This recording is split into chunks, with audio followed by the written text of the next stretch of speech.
Kent Online News. News you can trust. This is the Kent Online Podcast. Nicola Everett. Hello, hope you're okay. It's Wednesday, the 29th of July. Thanks ever so much for downloading today's podcast. Our top story today is that a Canterbury man has appeared in court after his dog escaped and attacked a passerby before biting a police officer who was sent to investigate. Well, Lucy joins me now with more on this story. Lucy, can you explain exactly what happened? Well, Lester Mackenzie's Rottweiler, who's called Obi, got out after a delivery driver left a gate unsecured at his home in St Martin's Road in June last year. A man who was walking along the road at the time saw the dog run into the road. In court, he described the pet as being very aggressive and barking at him. While he tried to wave the dog away, it charged towards him and bit him on his left elbow, leaving him needing hospital treatment. A witness called police, and Obi is said to have targeted another person but didn't injure them and eventually returned home. And I believe the court heard a victim impact statement from the first man who was bitten. That's right. He revealed that he needed antibiotics and a tetanus injection. His statement went on to say how he thought the incident would have been much more serious if the dog had bitten a child. The court was also told how a PC, who was sent out the same day to investigate, was bitten on the hand and wrist by Obi. He also needed hospital treatment where his wound was dressed and he was given a tetanus jab. Obi was later seized by police and has spent the past 13 months in kennels. So what sentence has been handed down?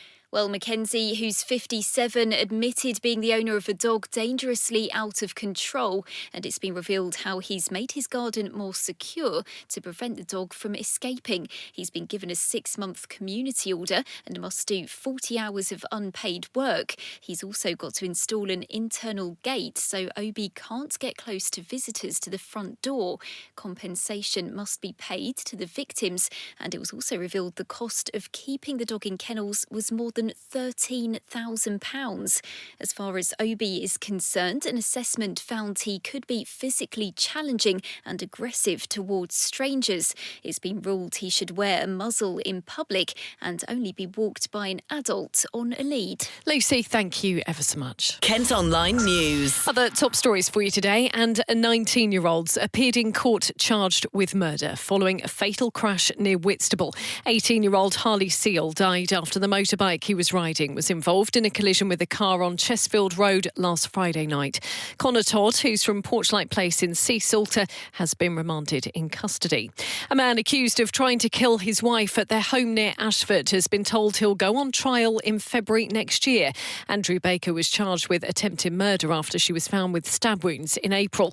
The 61-year-old from Fountains Close in Willsborough Lees is yet to enter a plea and has been remanded in custody. A rehab charity in Kent says the number of young people seeking help for ketamine addiction has more than doubled in the past year. Now, the drug is thought to have been growing in popularity but can cause serious complications, including bladder damage and long-term mental health issues. Jack Bennett started using it when he was just 16 and finally got support from the Kenwood Trust in Yalding last year. He's now 10 months sober and has been speaking out in a bid to help others. My life became unmanageable. Ketamine took over me. I spent all my money on it. Any time I got a bit of money, I become a person I never thought I'd be. When I walked in here, I've said it before, I was like in so much pain. Got out of my dad's car, I was like 9 stone. My face was all skinny, so I lost loads of weight. So the physical health went right down. My mental health and my bladder. Was shrunk, so the ketamine swells up your bladder, the lining of your bladder, and it shrinks inside, and it gives you chronic pain, like the inflammation in your bladder, and it can affect your kidneys and your liver. So some people have bags through their liver because it's infections in there. So I've got friends who've got bags in his back. I've got some friends, like they've, my mate has got to have the whole reconstruction of the bladder. I was going to have it, but I refused. And they cut you open, cut your bladder open, and cut a bit of your bowel off and stitched it back on. and I don't want that. So I've got to go for, I'm on about 16 medications a day, different tablets, and they put me on a new one from the hospital called Elmeron. It's supposed to help with the ladder lining. Then I've got to go to Maidstone Hospital once a week after 6 months, for about 6 months, 3 to 6 months, to have catheter every week and flush liquid up there. Then they've got to do Botox. So in about a year's time, after all that, I'll have Botox. But if I have it out, it wouldn't work because like it's ruined. Do you know what I mean? I went to have surgery, like had a hydro extension, but it didn't work. To expand the bladder. So yeah, I suffer. I still suffer, but I don't let it defeat me. And I just want to break that stigma. Do you know what I mean? Like, especially men, they bottle it up. They keep quiet, and then instead of reaching out. So like I've had friends like who have like committed suicide. Some of them from care, my good friends, from other things. It's not nice, but men should be able to speak out, and the stigma needs breaking. So I want to help people with my recovery. That's what I'm doing at the minute. You can also read Jack's story by heading to the website today. Kent Online reports. A Chatham man's appeared in court after he was found with more than 1,000 indecent images of young children. Raymond Davies had downloaded material to his devices. Police also found handwritten stories about children when they searched his home in Eldon Street. The 53-year-old pleaded guilty and will be sentenced in September. A man who threatened someone with a knuckle duster during a fight on Sheppey has avoided being sent to jail. Martin Bailey was arrested after trouble broke out in Laysdown Road last December. The 55-year-old from Manaway in Laysdown pleaded guilty in court and was given a suspended sentence. Elsewhere, a man who broke into a house in Gillingham wearing a ski mask and demanded money from a pensioner has been jailed. 3 criminals were involved in the raid near Begonia Avenue in January, with one of them holding a zombie knife to the victim's throat. 25-year-old Jack Dallas from Trinity Road was tracked down by police using DNA from the scene. He admitted aggravated burglary and has been locked up for 8 years and 3 months. Now, with temperatures set to top 30 degrees in Kent again today, there's a warning not to cool off in rivers and lakes. And amber heat health alerts come into force for 24 hours until 9 tomorrow morning.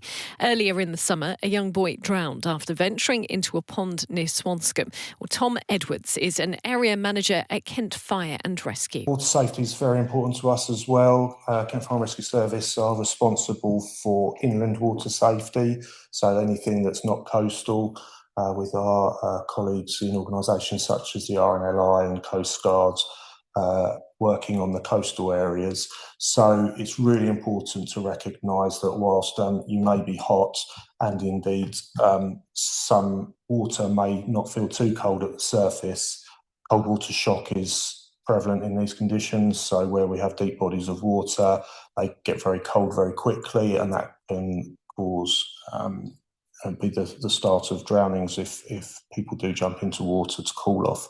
So we'd really encourage people to do that in the safest way possible. So we're lucky in Kent, we've got many leisure centres where we've got swimming pools that members of the public can access, and then also patrolled beaches on the coast. So we would always encourage people to go to areas where there are lifeguards, where the RNLI and the Coast Guard are present, to keep it safe as possible. Rivers, inland water can have hidden hazards underneath the water as well. So things like tree roots, branches, etc., under the water, which is quite easy to become trapped in if you're not aware of the conditions, and also the speed of the water. And our more significant rivers, the Stour and the Medway, the water can be moving at a real pace, and swimmers can quite easily get into difficulty. I know the Volunteer Rescue Service have been doing some patrols of the River Medway. I know they've been working with yourselves and the police. I mean, they perform a vital service of getting that message across as well, don't they?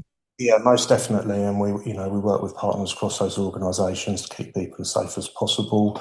We've launched a campaign called "Make the Right Call," which is having an understanding of who to call if you do or you are in difficulty yourself, or you see someone getting into difficulty in water.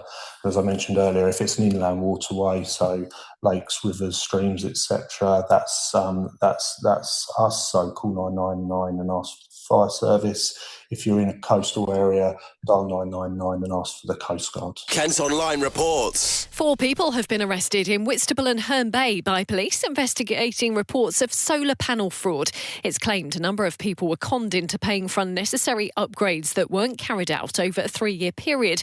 3 men and a woman aged between 36 and 65 have been questioned and bailed while inquiries continue. Government funding's been secured to improve access at the Port of Dover in a bid to ease traffic congestion. The £20 million scheme will create space for another 500 lorries at the Eastern Docks. Bosses say it'll reduce the need to use Operation Brock, which is currently in force on the M20 and Dover Tap. Next on today's episode, and people living in a village near Dover say they're virtually stranded without any buses running over the summer. After Shepherdswell lost its all-day services last November, the only one is for school children, but that doesn't run during the holidays. Well, residents say it's left them struggling to get to appointments, collect shopping and visit relatives. Reporter Sam Lennon has been speaking to some of them. I am being diagnosed as having stress fractures on my legs, so I need to attend physio weekly in Dover. And as you probably know, this was the first week of the school holidays, so I've got 6 weeks where I have to get into Dover. I've been charged between £18 and £20 for taxis when the school has been on a holiday. And so it's obviously impacted me financially and physically. I can't get down the hill. It's a 1.9 gradient hill that we have in Shepherdswell to be able to use the train. And I certainly can't climb up the hill. I cannot get to the shops. I cannot get for shopping, clothing. We can't get to a post office. There's none in Shepherdswell? There is one on a Monday and a Friday, but then on bank holidays that's not possible.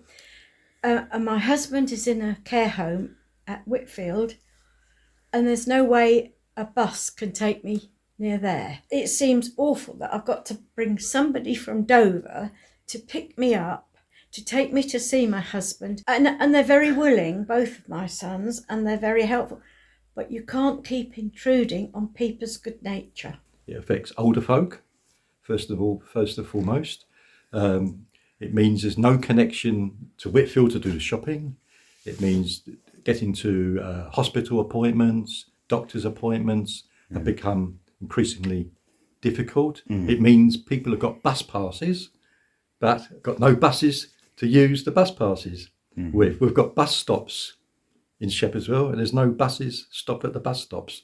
It also affects younger people as well, because there is a school bus which picks up young people in the morning and brings them back in the evening to take them to schools in Dover. One school bus? Yeah. One in the morning, one in the afternoon? Yeah. And that bus, of course, stops outside of school term. So younger people are affected as well because they can't get to see their mates, they can't get around. It affects visitors coming into the village. It's harder for visitors to come and visit, particularly if they're elderly visitors. So all in all, although people say, well, there's not an enormous amount of people who would use the buses, we think buses should be a public service. Dover District Council bosses say they're raising the issue with the county authority. They've told us they may provide funding for bus services that are not commercially viable but are considered socially necessary. They go on to say that given the limited resources available, we're unable to guarantee that every area of Kent can be served by a council-funded bus service. Kent Online News. A new battery energy storage system is going to be built on Scrubland in Northfleet. Plans to put 20 containers off Thames Way have been approved. It'll be linked to a nearby substation and used to store power. A Kent-based winemaker has recorded a strong set of financial results as they say progress is being made in the US market. Tenterden-based Chapel Down is now available in 31 states after agreeing a partnership deal in America. They've seen net sales revenue rise by 19% to £9.4 million. A Kent woman who set up a community support centre and food bank in Herne Bay is getting an honorary doctorate today from the University of Kent. Maya Amangeldiyeva also has a free shop which started in 2022. She's being made a Doctor of Enterprise and Innovation for her work to support local people. Well, Maya's been speaking to our colleagues at KMTV. I was in a food bank and I received the email and I didn't know what it's about. And then the volunteers explained to me and we just cried all together. What's the reason why you have been given this privilege to be an honorary graduate? Well, my name is Maya. I'm a founder of the Free Shops. Free Shop is a pre-recycling centre. It's a bridge between poverty and waste. It brings communities together. It helps a lot of people in need. And also it's really environmentally friendly project. It was difficult when I just opened, when I said free shop, people say what that is, but now it's more easier. They know what it's all about. It's about helping people in need without expecting anything in return. Mm-hmm. And what's the last few years been like for you? I know kind of your campaign has kind of got wider and wider. I know that you're expanding at the moment with different free shops. Can you tell us about that? Well, when people realise what Free Shop is and how big its impact on poverty aspect, everyone was begging me to open free shops everywhere. But physically, I can't do it myself. So I decided to open a company called Free Shops Training Academy, where I train community champions or existing charities from all across UK. I have over 80 applicants at the moment. I train them how to open and run sustainable free shops and help their communities and reduce the waste. In next few weeks, we will see Birmingham Free Shop, Warwickshire Free Shop, Dover Free Shop, and a Thanet Free Shop, which I'm really excited because Thanet is a very deprived area. I'm so happy we have community champion who's taking over the Thanet and people will get help. Kent Online Sport. We're going to start off with football, and Gillingham have officially signed Nick Freeman after a successful trial at the club. He joined the Gills at the start of pre-season after previously playing for manager Gareth Ainsworth at Wycombe Wanderers.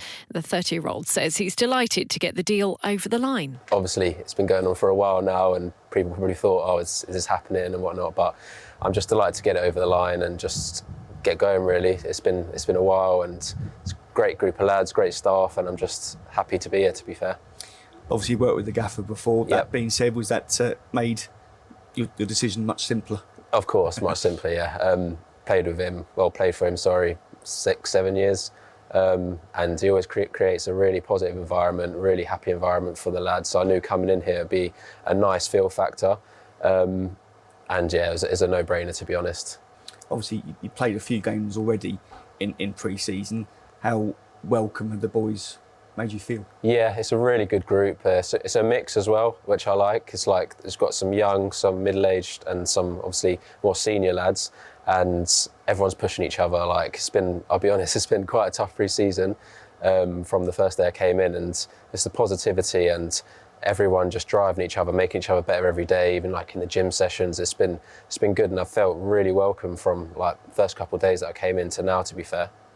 The gaffer has referenced your versatility. Have you got a preferred position on the pitch, or were you quite happy just as long as you're on the team sheet? I'm happy as long as I'm on the team sheet, but if growing up I've always been a midfielder, so but yeah, like I said, I'm happy just as long as I'm on the pitch and helping the team do what I can. Generally speaking, how much are you looking forward to this new chapter? Yeah, it's a new chapter and I'm really excited. Me and the family are really excited to get going, and I'm glad that it's done now. We can look forward to competitive games coming up. Now we're at the back end of pre-season, and just to see where the season takes us. I think we've got a really good group, really good lads, lots of quality around the place, and fantastic staff as well, and obviously the resources here as well is fantastic. So I'm really excited to see where the season can take us. Whitstable's Sian Honour has added another Commonwealth medal to her tally. The 38-year-old's claimed gold in the women's pairs bowls with teammate Amy Farrow. She now has 3 golds and 2 bronze medals from 5 Commonwealth Games in total. And Kent swimmer Emily Smith has won another medal at the Games as well. The 16-year-old from Tunbridge took bronze in the women's 200-metre individual medley. Well, that's all from us for today. Thanks ever so much for listening. Don't forget, you can follow us on socials, plus you can get details on the top stories direct to your email each morning via the briefing. To sign up to that, just head to kentonline.co.uk, and whilst you're on the website, you can also sign up to Kent Online Premium. That gives you access to content with fewer ads and exclusive stories. News you can trust. This is the Kent Online Podcast.